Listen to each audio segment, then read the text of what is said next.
Hi, welcome to another episode of the Leadership Enigma. Now, I hope you're not only listening to us, but you're also watching us because the YouTube channel is live and we're cranking through about 80 hours of as yet unseen footage. So we're super excited in relation to that. And indeed, I'm really excited again because you know that I started this podcast back in those lockdown days with a passion for human-centered leadership. And every time we have a guest in, I think it's a real pleasure. It's always a real privilege to delve into their experiences and their wisdom. And the reality is we are always work in progress. And this is going to be a special episode where we really tap into not only the life experiences of my guests, but also the personal reflections. So you absolutely do not want to miss this particular episode where I've got the wonderful Grant OBE. This is going to be a cracker. Come back to me just after this.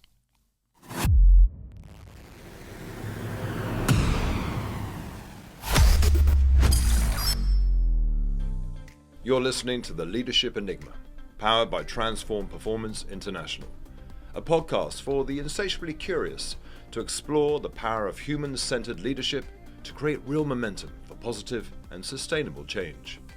Whether you're an entrepreneur, business owner, or corporate executive, each week we speak to global experts, academics, rising stars, ambitious upstarts, and disruptors as we discover that success leaves clues.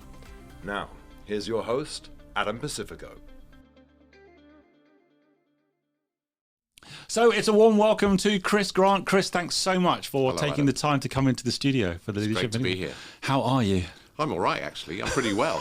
Thank you. We're going to come. I'm super. I almost don't know where to start because my mind is insatiably curious and wants to ask all kinds of questions. But I haven't done you any justice yet in relation to the listeners and the viewers now starting to understand who you are and your background and really what makes up Chris Grant. So you do that for us. Give us a little bit of a bio, Chris. Well, I'm an observer of human beings, and I've always been interested, ever since I was a kid growing up in South London, in what happens when groups of people are together.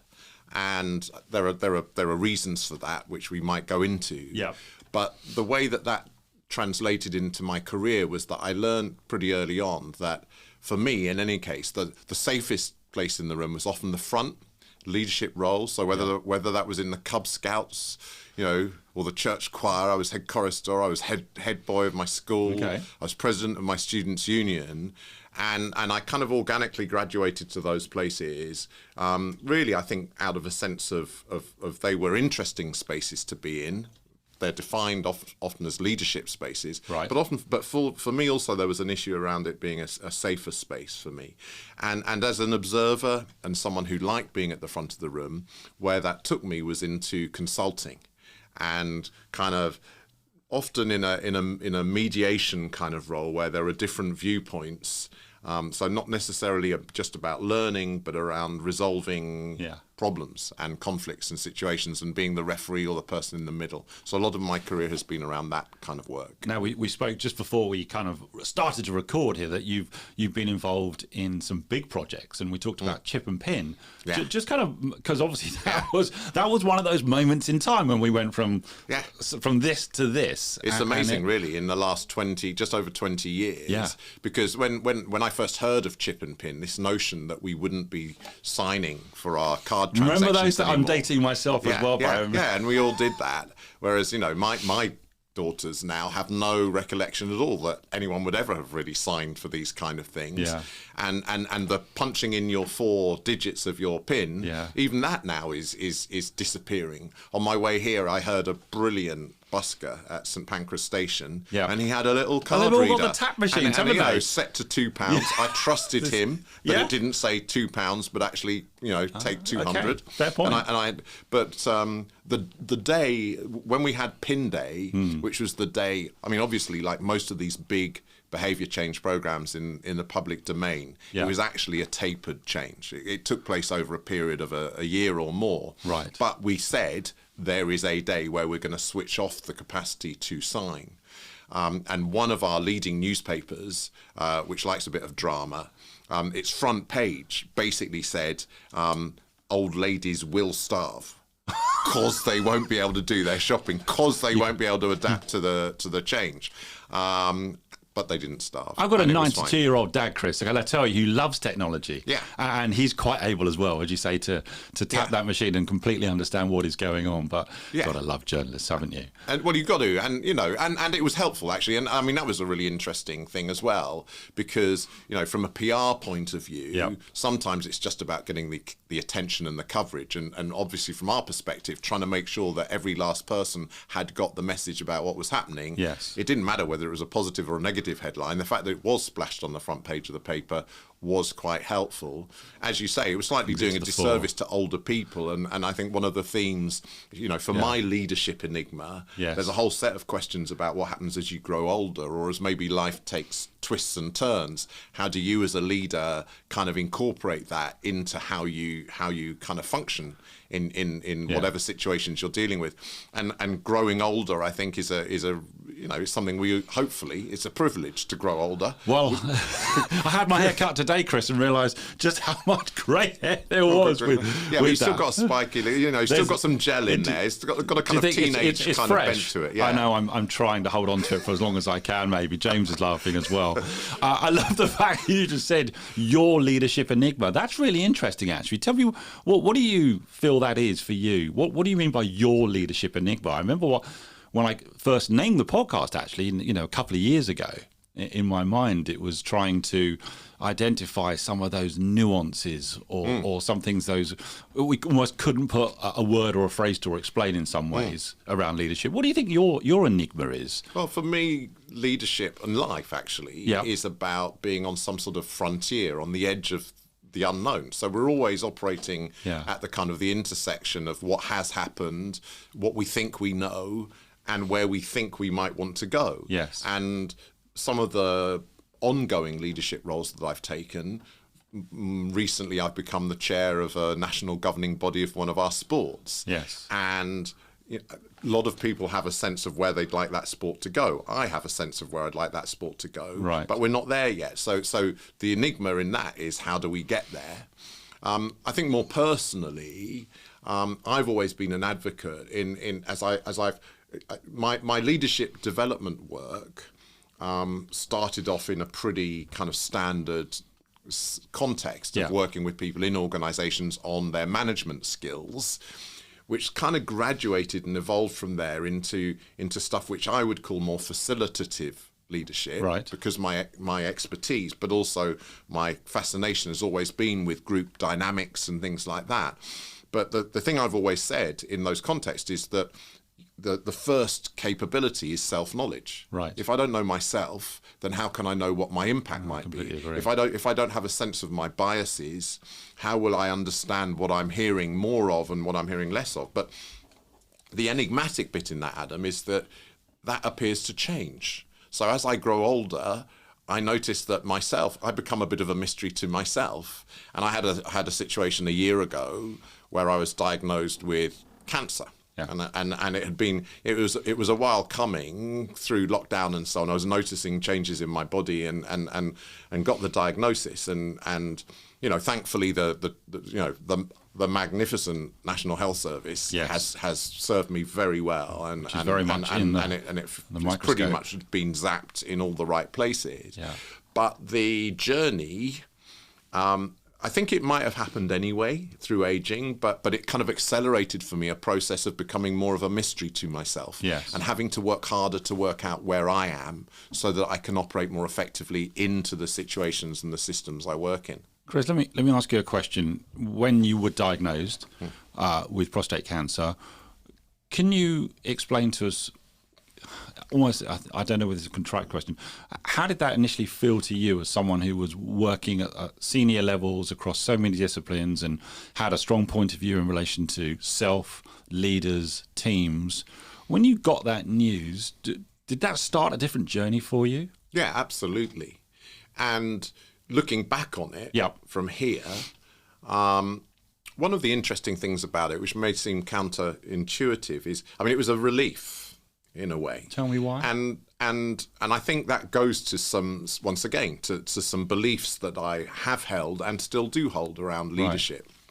which is about, in the midst of an enigma, what's really helpful, and this is something I know that you look for, Adam, in your work, is data, evidence, and where's the solid ground? Yes. Where are some of the pillars around which I can build a picture of what's going on, and and you can build out from there. If in the months leading up to my diagnosis, as I said, I'd been noticing some changes. Right. So sleep patterns, getting up loads in the the body night. needs, the body needs clues, doesn't it? And I was trying to be honest with myself about what might be going on, but I didn't know. And, it was affecting me in different ways, which I was managing. I was getting out every day. I was doing my work. I was, I was learning. I was starting to... But underneath it, there was an undercurrent of unease and knowing that something was shifting within me.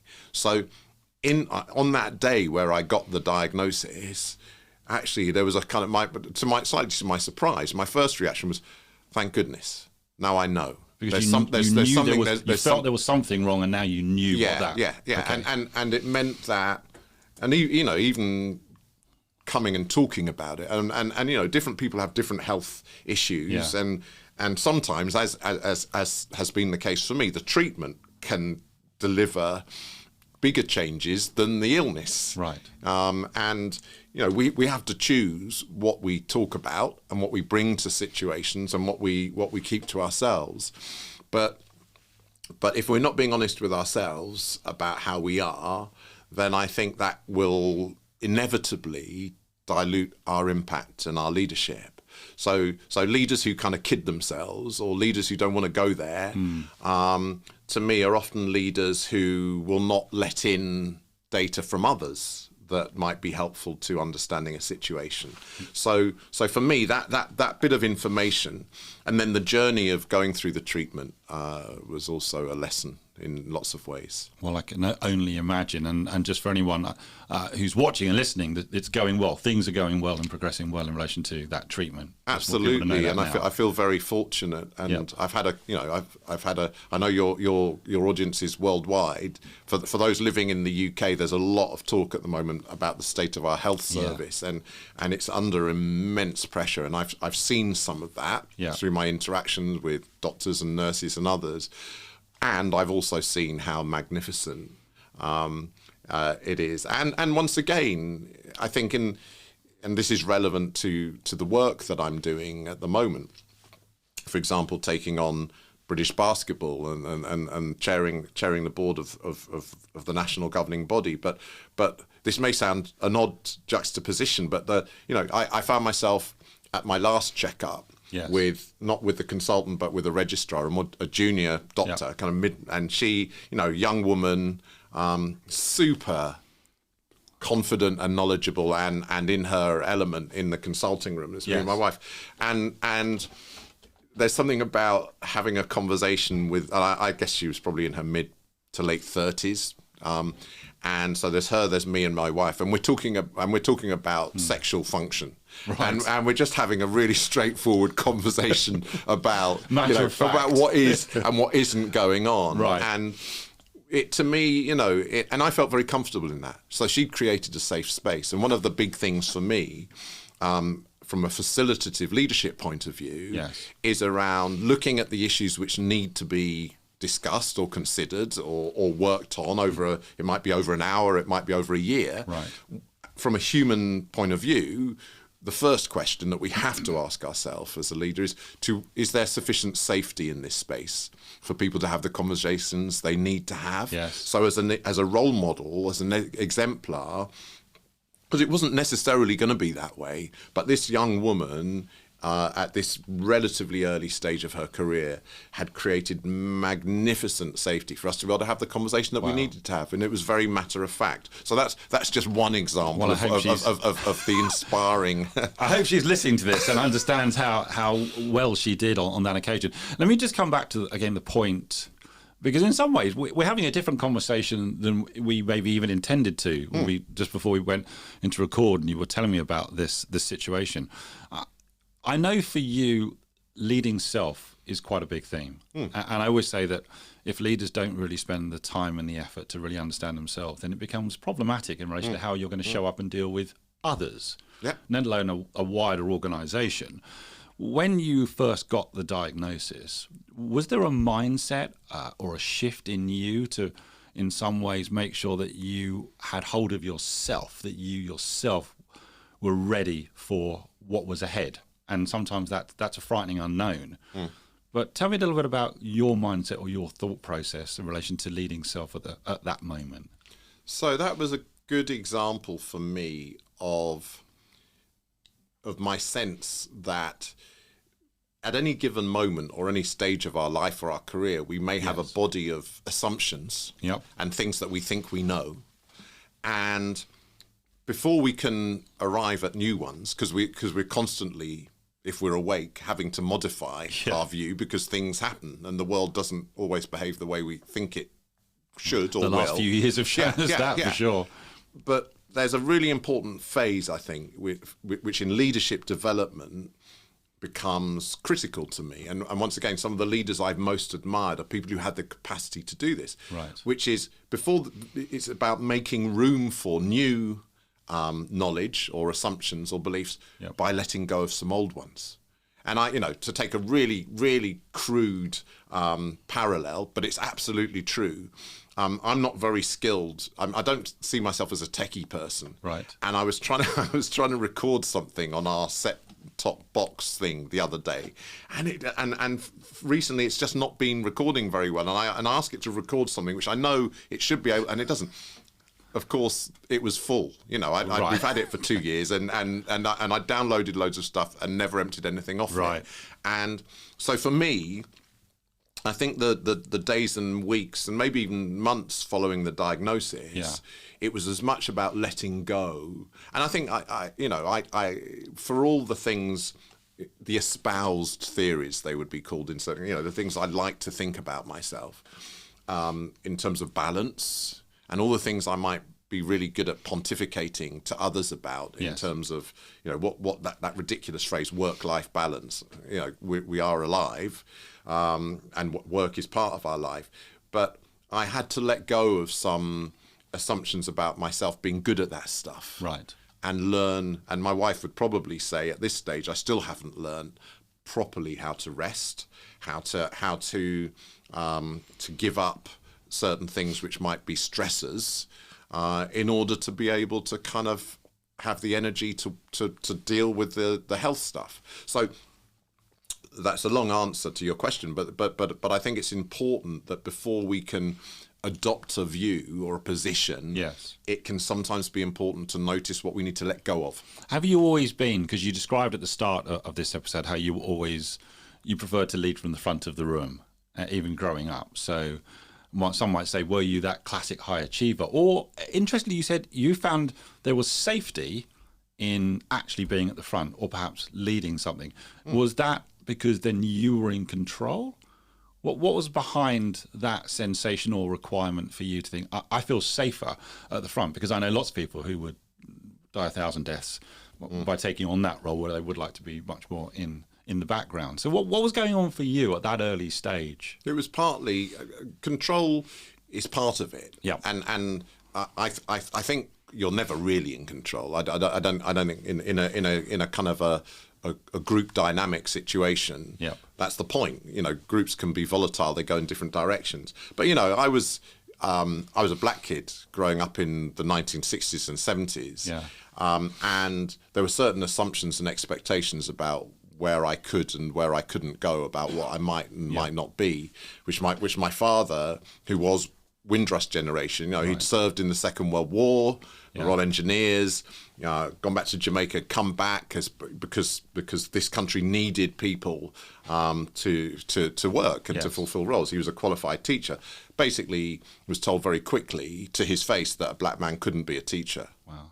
And ended up being a bookkeeper for a business on the Isle of Dogs, and dying very early, and I'm sure that it was the stress and the humiliation that killed him. And for me, even as early as primary school, something told me that status and taking responsibility, I guess it was being milk monitor when I was at primary school or something. We used to be given milk, I remember those days. Yeah, I bet you were the milk monitor too, weren't you, Adam? But no, but the serious point about that is, and I think it is different from this, and there's no one right way of doing this stuff. But for me, being the person who had status, and often being the person who was there not so that I could download my view on others, but so I could host or be the mediator, as I said, or the referee between people and gain kind of value that way. That became actually the entry to a lot of the work that I've done since then. Yeah. You talked about your dad and the experiences that he'd have been through. I lost a parent, lost my mum about 3 years ago, and it is tough, isn't it? Mm. And so do you think there's an element of, because of what your dad experienced as well, that there was a part of you that was really, really focused on achieving, or actually in some ways proving the system wrong in relation to what could and must be achieved? Do you think there was an element of momentum and impetus behind your father's experience? And I think from a personal point of view, but it also applies in an organisational context. One of the things I talk about as a skill in strategizing is what I call archaeology. It's going to the history. And history can be seen as a good thing or a bad thing. I think it's really helpful in a leadership role to be systematic at looking at both sides. And I call it heritage and baggage. Okay. And it works, I think, so for example, chip and pin, the example we've talked about, the relationship between the banks and the retailers. There was heritage in terms of some of the ways that they had built technology together to work at the point of sale or the checkout. Yep. But there was baggage in that there had been a massive row between the banks and the retailers about the percentage that the banks took off every transaction. And so when I came into the situation of chairing this program where we needed to get this new technology in, just diving into it without paying attention to both the good and the bad that had happened, for me, very much my personal archaeology, the heritage was the pride that I had, and his stoicism and his and my mum's smartness, actually, in terms of how they decided they were going to give myself and my sisters a platform from which we could succeed. So there was a lot of heritage there. Yeah, the baggage, which and I would say it's still there. I mean, it's, so many of the issues that I faced may look as if they've changed, but actually, when you look a bit deeper in certain situations, there are still assumptions that people will make. And although a lot of the organisations that I work with have changed in terms of the demographic of who's there, around whether that's around gender or all sorts of different things, many of the rooms I find myself sitting in on a board, I'm still the only person who looks like me. Right. So learning to deal with that, learning to understand how not to let that become a limiting factor for me within my own mind. I can't control what other people think. But also, as I say, as life goes on, learning that some of the assumptions I might have had around how I deal with it have to change. Yes. And I think, being the person who looked really confident, being the person who was happy to engage with others, being the person who would, and the idea of servant leadership is something which you've looked at with different people. And I've always, my version of leadership when I was a kid was being the one clearing up at the end, with someone, so it's not just about the Japanese team at the World Cup. Well, it reminds me of that wonderful and iconic photo, right? Absolutely, the changing room. And I think for me, and this is an assumption which I have held on to, I think, through everything that's gone on.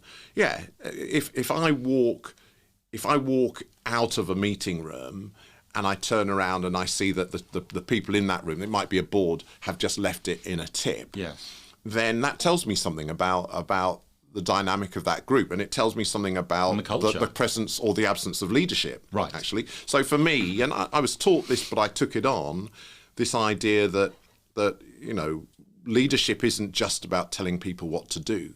Very often, leadership is about being the person who listens the most. So I had a wonderful experience of working with Dame Evelyn Glennie, who's a famous percussionist, extraordinary, world-class musician who happens to be profoundly deaf. Incredible. And she, I supported her. It was her thing, really, doing workshops with leaders which are about leadership and listening. Right. Wow. And for her, the way that she hears, which she has to hear, is literally through her whole body becomes her ears. She's profoundly deaf, always has been, but there are parallels for leaders around how you take in information, how you allow your gut, for example, or other aspects of what you've got to come through, and certainly for me, my version of what leadership was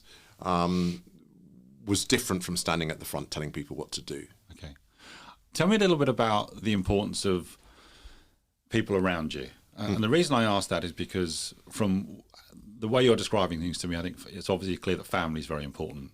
Always has been, always will be. The work that you've done, we about group dynamics. But also I'm linking it to something you said, I think even before we started recording, about prostate cancer, is that in some ways you now have a dependency on others.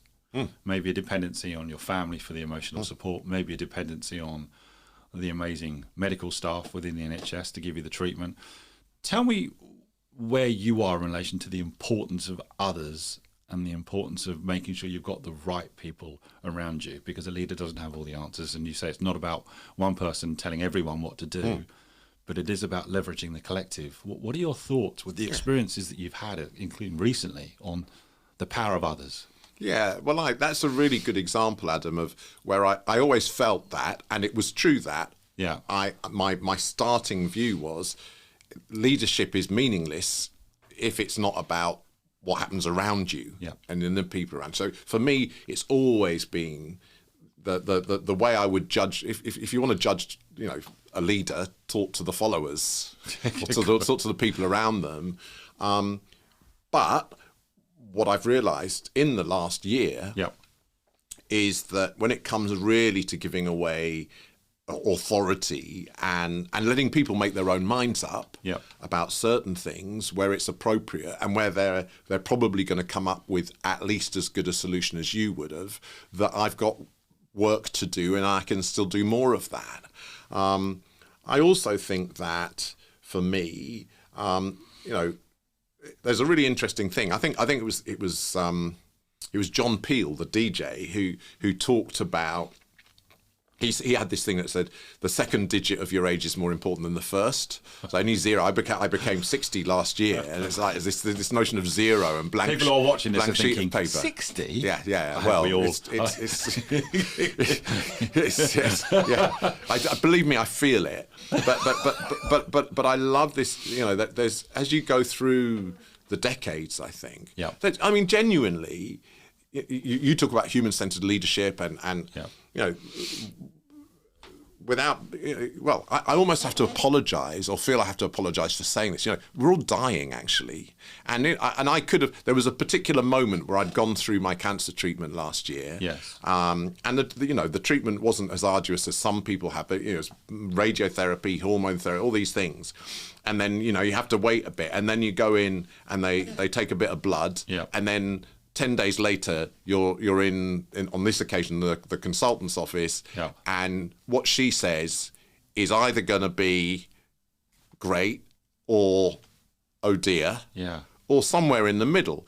But it has a massive impact on you, but it could be really sorry. Actually, it's worse than we thought. You've got X months, and that. How did you deal with that? That's life. Changing uncertainty potentially. How did you deal with that? Well, the same way that I deal with the knowledge that that's happening anyway. So we're all on our way out. None of us are getting out of here alive. And I think, so for me, part once again, part of how a leader, I think, can judge themselves is what's the shape of the hole that they're leaving behind them. Yeah. And what's the space they're creating for others to perform. And that can sound kind of worthy and nice. It's legacy. But it's, it is legacy, and it's opportunity, and it's potential. And it's ultimately, once again, I think there is a counter view around leadership, which is around the agency of the leader to define. And one of my favorite quotes about leadership actually is Max Dupree, who was the guy who ran the company that made office furniture, really big. He's an American, and he wrote this beautiful little book called Leadership is an Art, Max Dupree. And the quote that I love is, the first responsibility of the leader is to define reality. And it's like, well, that sounds very different from you're leaving holes or making space for others. But actually, it's not a contradiction, because the reality that I can define as a leader is this is going to be a space where your voice will be heard. Yes. That is a reality. The rest of that quote is gorgeous, because it says, first responsibility of the leader is to define reality. The last is to say thank you. And clear up the room. He didn't say that bit. But in between, the leader is a willing servant. So there's that thing about servant leadership. But there's also something which I very much take from my facilitation work and my facilitative leadership, is that it's completely legitimate from the front of the room or the middle of the room or wherever you are, sometimes to say, this is what we're going to do. Right. Or this is how we're going to do this thing. And certainly, having facilitated lots of boards and senior teams, going into there's one program I run, which I chair a board of very senior folk in professional football, right? And they're brilliant. They're brilliant at what they do. Yes. They wouldn't be where they were if they weren't brilliant at what they do. They've got great experience. They're very senior. But every so often, and I did it in a meeting a couple of weeks ago, I'll say, okay, you go in that corner, please. You go there, and wait, and I'll tell you what you're going to do in a moment. Right. And they'll go. And there's a comfort in that, because they're not used to being told what to do, but probably quite like it. Yeah. And I think one of the aspects I think that effective leaders reserve the right to do is sometimes to either from a process point of view, a structure, this is how we're going to structure this thing, or sometimes from a content point of view, we're going to look at this and then we're going to look at this. But, being a one-trick pony as a leader, if that's the only thing you know how to do, that's extremely limiting. So on other occasions, being able to say, What's the most important thing for us to talk about today? What are you noticing out there that you think actually needs to be on our list? Or even if you know already what the issue is yes. So do we do this all as a group, or would you have a better conversation if you're able to split it up? And who do you want to talk with? So being able, and I organise this for myself into, it's up to me, it's up to you, let's do this together. And I think those orientations. So to go back to the question you asked about half an hour ago, and I haven't properly answered yet, which is what am I doing different?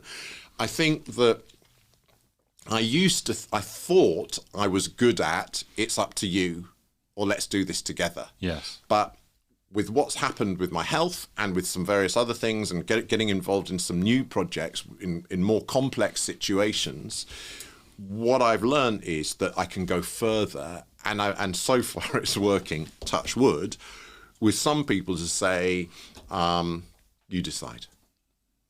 Here's the issue, and we'll talk about that together.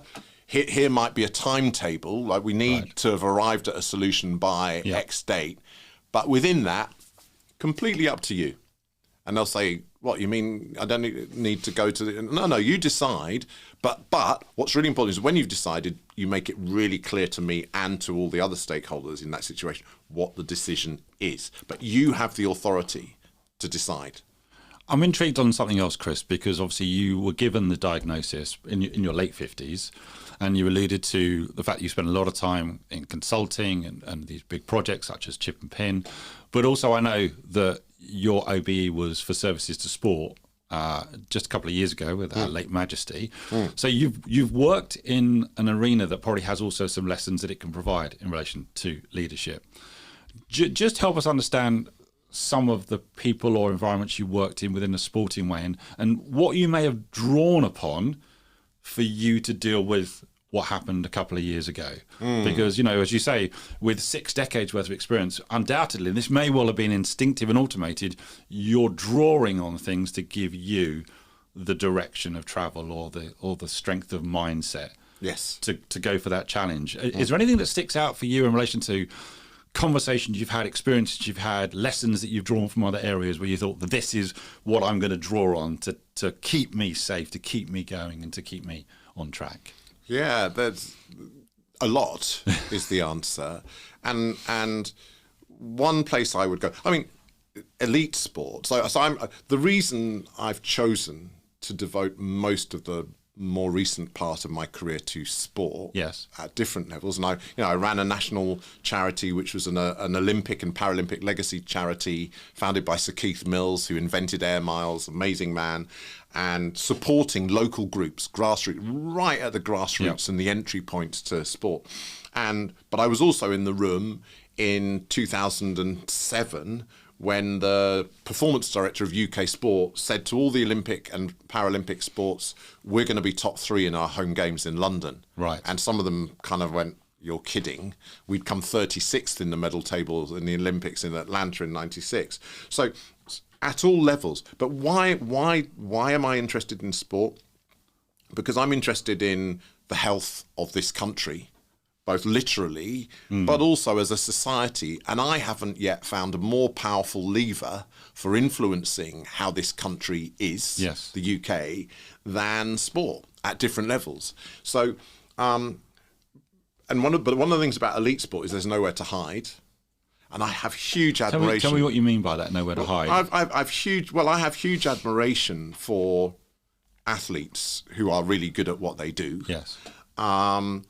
Because when it comes to it, and it doesn't matter really what the sport is, and I've never been excellent at sport. I've always been a trier and a doer, but never been very good at anything. But when I see these people, and I've spoken, and I'm happy to say this about the new role I've taken on with British basketball. You know, yes, I've started speaking with some of the athletes and some of the ones who've been around for a long time, some of the ones who are coming onto the scene.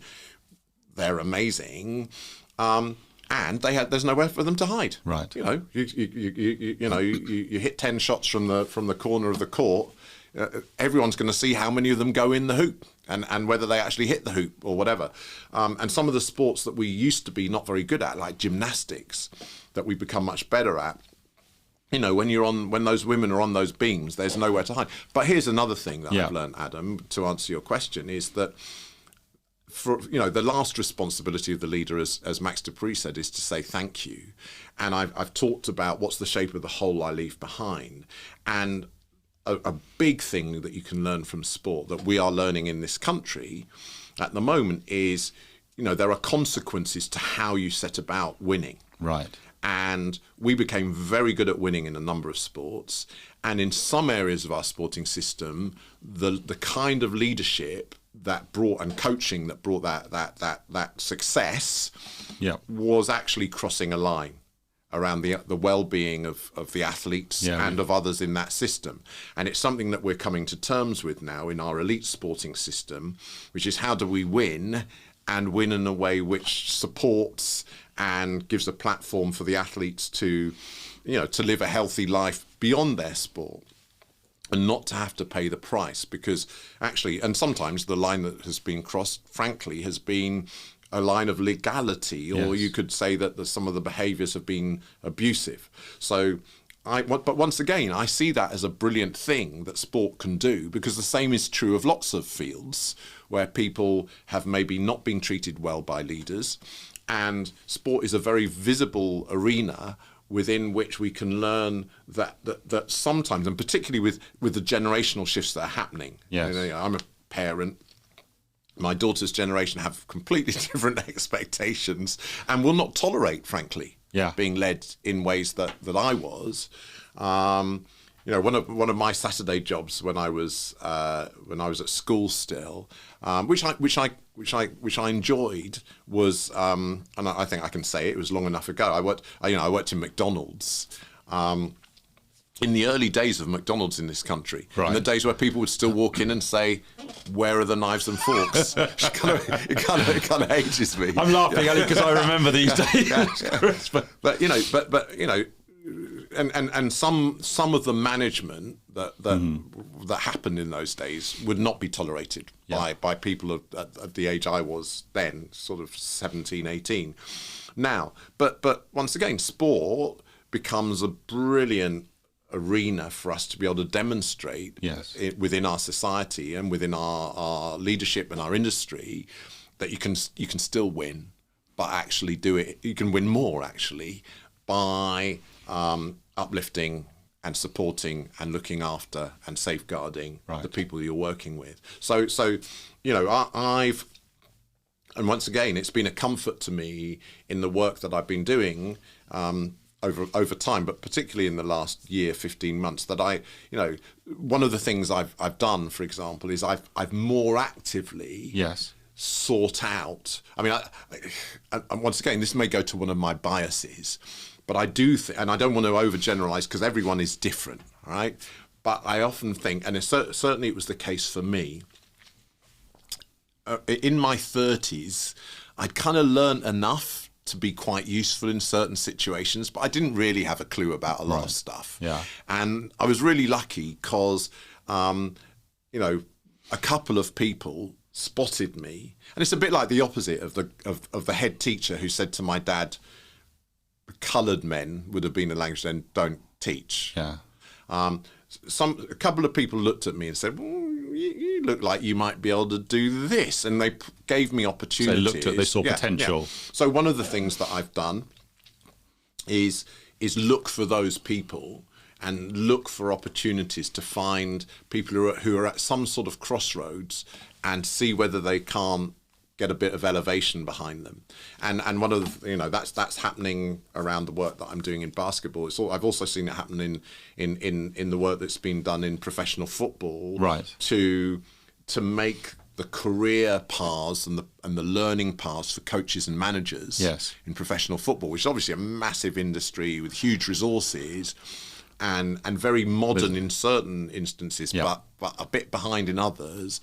But there are stars in there who, given the right authority, given the right encouragement, can make a lot of change happen around them. And for me, learning just sometimes to just do that rather than think that I'm the one who has to write the plan and host the meeting has been a real progress for me. Chris, here's where curiosity really gets the better of me, because with all of the experiences and all of the people you've met as well, I think before you mentioned you've met people like Muhammad Ali, and I love my tennis, and the Australian Open has recently is on. A big fan of Andy Murray as well. With the experiences you've had of sports men and women in a discipline where it's like a boxing match or a singles tennis match, has there been a standout thing that you've learned from a leadership perspective? Because I don't know where that mental strength comes from, and we saw Andy Murray battle with phenomenal resilience after surgery. Is there anything that stands out for you with the people that you've met in relation to the sole sports person? Yeah, absolutely. And I mean, I have a very early example from tennis. Right. So 1975, in a couple of years, it will be the 50th anniversary of Arthur Ashe winning the men's singles title at Wimbledon, beating Jimmy Connors in the final. Right. And so I was 13, right? And it was 7 years after my father had passed away. Right. And here's a man with a fro beating the brash southerner Jimmy Connors in the heart of the English establishment. I was about to say the establishment very much at that time. And not only is he winning, Ashe, but how's he winning? He's winning very clearly by being cerebral, by being calm. Yeah. He almost, in between the games when they're changeovers, he's almost in a meditative state. He's wearing glasses, for goodness sake. And he wins the men's singles championship. at Wimbledon. And for me, so fast forward actually, and Billie Jean King, who was around at that time, but she, and thankfully is still around and is a great champion of well, she's change. an ambassador for it, isn't she? Yeah. But she not that long ago, she was asked to talk about inclusion, and she said, well, the thing is, if you really want to understand inclusion and how to achieve it, the first place you have to go to is, when have you been or felt excluded? Right.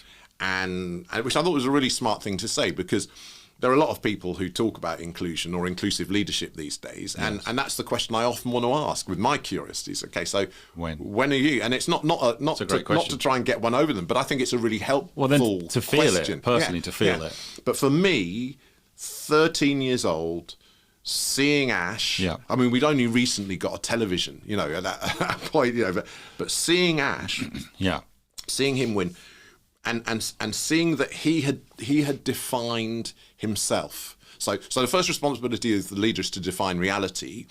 I could go further than that and say the first responsibility or the first capability of the leader is to define who they are, and not just to accept who other people might think they are. And I think in those lonely sports where you are the person on the court in that instance, you find out who you are, and if you're operating off a fabricated or a flawed or an incomplete view of who you are, if you haven't, the great thing about Murray in his maturity is that he's learned through thick and thin exactly who he is. And he's in no doubt. I can't remember the detail of it, but he tweeted something actually since the Australian Open about his 6-year-old had brought him completely back down to earth by asking for something very, kids will do that, and kids will do that. But I do think that but watching Ash, it was the weight of counter argument I needed. Yep. That told me that I could be at the front of bigger rooms, that I could leverage off what I really bring to the party, not what I felt I had to pretend to be someone else. Yeah. That great quote, the Oscar Wilde, be yourself, everyone else is already taken. And for me, with my taking the Billie Jean King thing about when have you been excluded, my particular circumstance, the 1960s, the 1970s, UK, London, aspirational parents, one of whom had gone, but there I was, how am I going to define myself? And seeing Ash was massive for me. And there are certain athletes since then who, for better or worse, I've also been able to learn from. Right.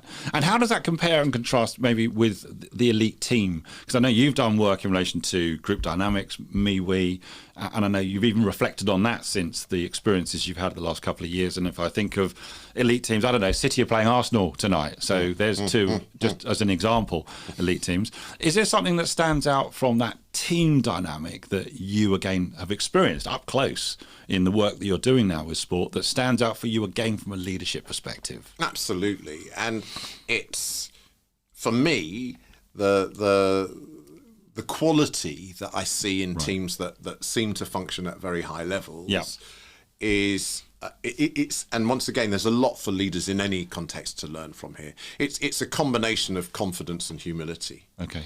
And it's so I'm a Palace fan. I'm a South Londoner, and Palace are currently enjoying their longest ever run in the top flight. They're doing British okay, football. right? They're safe. It's easy to kind of criticise, but they there was like most clubs, the content that gets produced now, like the stuff around your YouTube and podcasts is amazing. You see much more now than you ever used to be able to, and most clubs, and Palace are one of them, put out after their home games, they'll put out a kind of an access all areas, behind the scenes or whatever.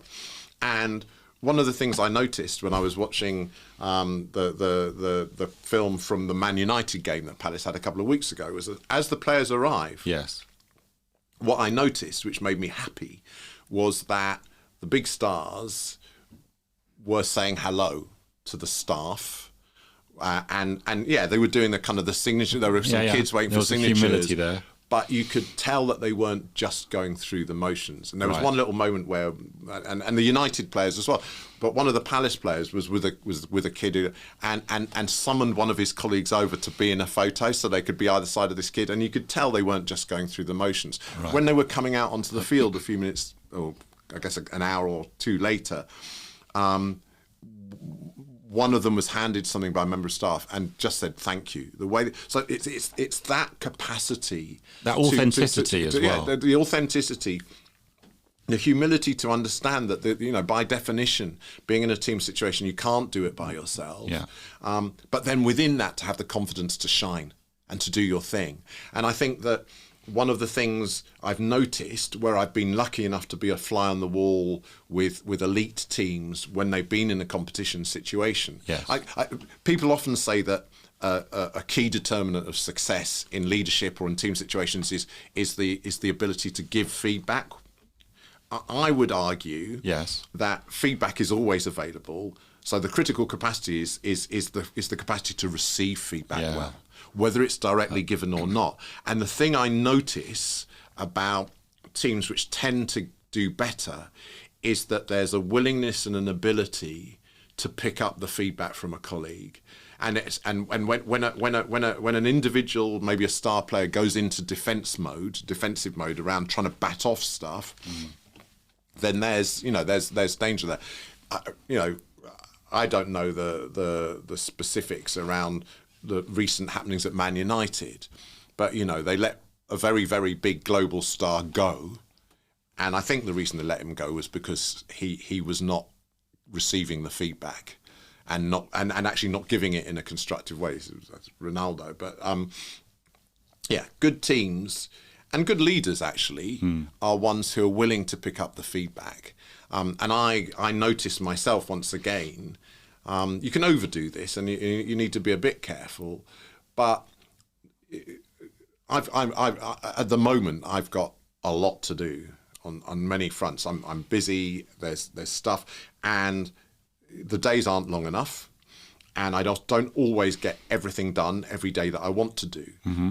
And sometimes the most important thing is just to be able to drop someone a note, or when I do get that thing done the next day, the first line is to say, I know you've been waiting for this.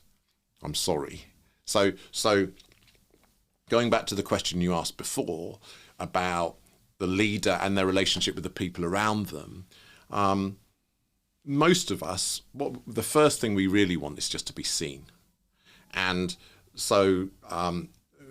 And included properly. Yeah, properly included and valued, and it's actually it's better for me for someone to look me in the eye and say, Chris, I can't deal with your issue right now. Yep.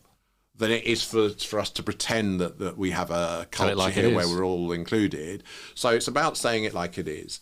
But it's So good teams in a sporting or other context are teams where people receive the feedback, because otherwise, how do you learn? Yeah. How do you grow? Well, I always say that they say feedback is a gift, but it's a gift that not many people ask for proactively. Yeah. That's for sure. Yeah. Chris, I could talk to you for ages, which would be completely unfair on you. But what's next for you? With everything that's been going on recently, what's next? I don't know. And I've been very fortunate to work with. I mentioned Evelyn Glennie earlier on, a musician, and I think working with people who are really good at certain things. I've been also fortunate on a couple of occasions in my life to bump into people, maybe a good metaphor, who were genuine Aikido masters. And I don't do Aikido, but I've learned from these people. One of them was called Wendy Palmer, who did a whole body of work around what she called embodied leadership. And it's about the capacity to be centered, and it's about the energy that you're putting out into a group. The other one was, who I worked with, it's called Bob Wing, and it's this amazing Aikido master. He's got a beard, he does this. But he did a drill, with which I kind of stole for some of the leadership development work that I've done, which involved people walking around the room, looking each other in the eye and saying to each other, I know, I know, I know, I know, I know. It's the only thing they did. It's kind of like actors training. Yeah. And then a few minutes later, you switch it and you say, okay, the only line is, I don't know. I don't know. I don't know. And if you do that in an average group of managers or leaders, Yes. in as much as the atmosphere, and it's a silly little exercise, you know, the atmosphere around I don't know changes completely. The energy goes down. People, I've actually had a group in a certain situation refuse to do it and say, are you playing a trick on us? You know, I'm not. I don't get rewarded. I don't get promoted in this organisation for saying I don't know.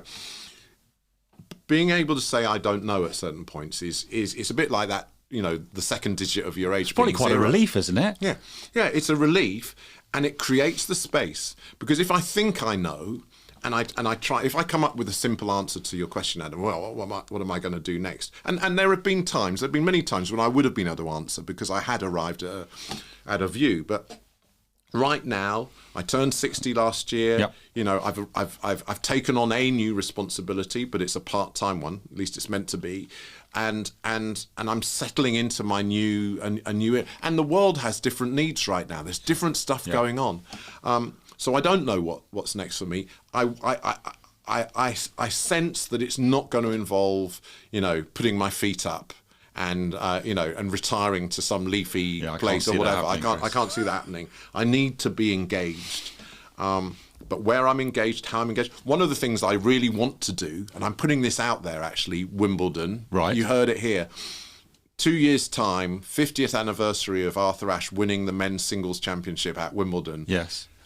I want there to be a celebration, and I want that to be a gateway, not just around race, but around all the ways in which tennis is a really good example of a sport which used to be a privileged space that only some people were allowed into, which has actually changed massively. It's got further work to do. But I'd love to be part, for example, of organising the celebration around the 50th anniversary. So things like that kind of light me up. Finding more of those brilliant 30-somethings and just kind of doing what I can to help them on their way. But apart from that, I don't know. Well, I'm going to help take that message to Wimbledon. Chris, let's see what they say, right? I always say the worst anyone can say is no. I'm going to ask you a question that I've never asked a guest on the show. No, please don't look nervous. I'll do. Oh, no. This has been an amazing conversation, and that's why I do this show. What a privilege. Very flattered of the time you spent. With everything you're doing and everything you've done, what made you want to come on to the Leadership Enigma? To be in a conversation. So the most precious, for me, the most precious commodity, and it's something bizarrely that's happening less and less and less in our public life, is real conversation. Right. And the way you describe the work you do, which starts with curiosity, which is not knowing, it creates the room. So the reason I wanted to come here, and I might not want to go to some other places, is that I knew it was acceptable to arrive here not knowing what I wanted to say, right. And that by real conversation we would find. We've both had a good time. I think James has. Hopefully, I've heard him chuckling in the background. Hopefully, your audience out there will find something useful here. There's a drill that I sometimes have done in leadership development where someone has to start telling a story just off the top of their head, and then the other person has to say a single word which has nothing to do with their story, and they have to include it in their story, and then another word, and of course. It's actually much easier to tell a story when someone else is feeding you different words. And the parallel is you've asked me questions that I wasn't expecting to be asked. I've given you answers that you probably weren't expecting me to give. And those have taken us to places that we wouldn't have got to otherwise. So I feel, I don't want to say it's been like therapy, but I've learned stuff. And I have the opportunity now, as I wend my way back to the bit of London I know a bit better than here, right? To reflect on that, and maybe if someone asks me what next, Chris, a month from now, I won't say I don't know, because our conversation today will have helped me remember what's important to me and make a decision about what happens next. So I'm grateful to you. I ought to be somehow, you ought to be charging me to be on here, Adam, but I've never asked that question before, Chris, and I've got to tell you that if ever I needed the motivation to do what I do and continue doing what I'm doing, I think you've just given it to me.